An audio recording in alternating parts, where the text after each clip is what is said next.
Eu sou a professora Márcia Mouton, eu sou engenheiro agrônomo, trabalho na Unesp de Jaboticabal, trabalho com tecnologia de produção de açúcar e álcool, e em especial com a produção de matéria-prima de qualidade para a produção de açúcar e etanol. Professora Márcia, quais são os trabalhos? Gostaria que a senhora falasse sobre a atuação da Unesp de Jaboticabal na formação e na produção de trabalhos acadêmicos voltado à bioenergia, voltado à agroenergia. Bom, na Unesp nós formamos o engenheiro agrônomo e o biólogo. Nós, na verdade, temos 5 cursos de graduação e 11 cursos de pós-graduação.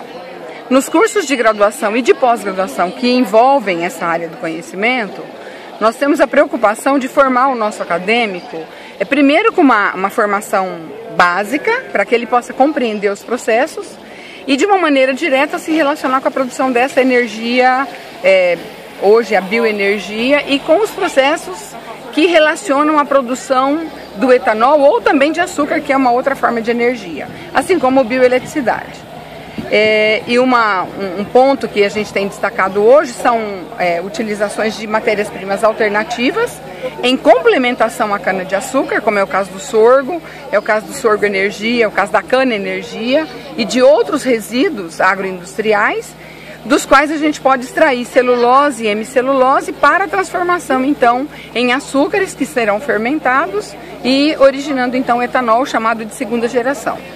Então, esses acadêmicos, tanto de graduação quanto de pós-graduação, são estimulados a estudar, a desenvolver pesquisas e, principalmente, nós estimulamos muito a parceria com unidades de produção. Então, parte dos nossos experimentos são conduzidos em laboratórios da Unesp ou do Instituto de Pesquisas de Bioenergia da Unesp, o IPBEM, mas também com unidades de produção, com usinas, com Instituto de Pesquisa, que buscam a transferência dessa tecnologia.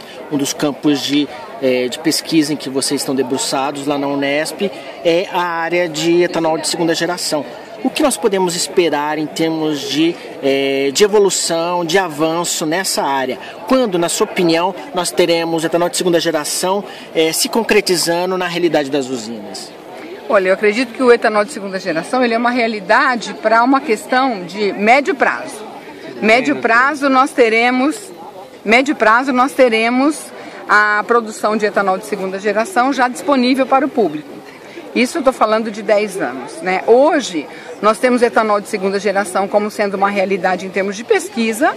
Muitos gargalos tecnológicos ainda estão aí presentes, que para nós é uma oportunidade de trabalho, e principalmente ligados aos tratamentos de hidrólise e aos tratamentos dessa matéria-prima, porque nós temos na celulose e na hemicelulose como fosse um aglomerado desses açúcares na forma de polímeros, que são difíceis para a levedura atacar, como ela ataca o açúcar da cana-de-açúcar. Então, nesse caso, nós temos que liberar esses açúcares através de um tratamento. Nesses tratamentos, normalmente, são produzidos moléculas que são tóxicas para a levedura. Então, nós temos que detoxificar esse material obtido. E aí é que está a grande dificuldade. É você fazer um tratamento, tirar o produto tóxico para liberar o açúcar disponível para a levedura para fazer a fermentação. Então, aí é que moram as dificuldades. Outro ponto importante é que o conhecimento dominado até hoje, ele mostra que as leveduras que transformam açúcares em etanol, elas metabolizam açúcares de 6 carbonos, que são chamadas hexoses. E de uma maneira geral, tem o conhecimento que não há metabolização de leveduras para 5 carbonos.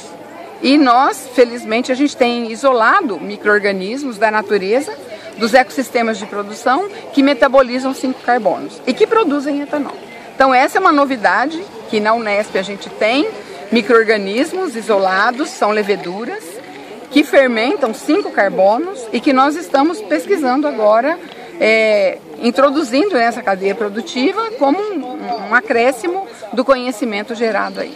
Mas é possível projetar aí no prazo para que essas tecnologias todas cheguem às usinas e se tornem aí no nível comercial?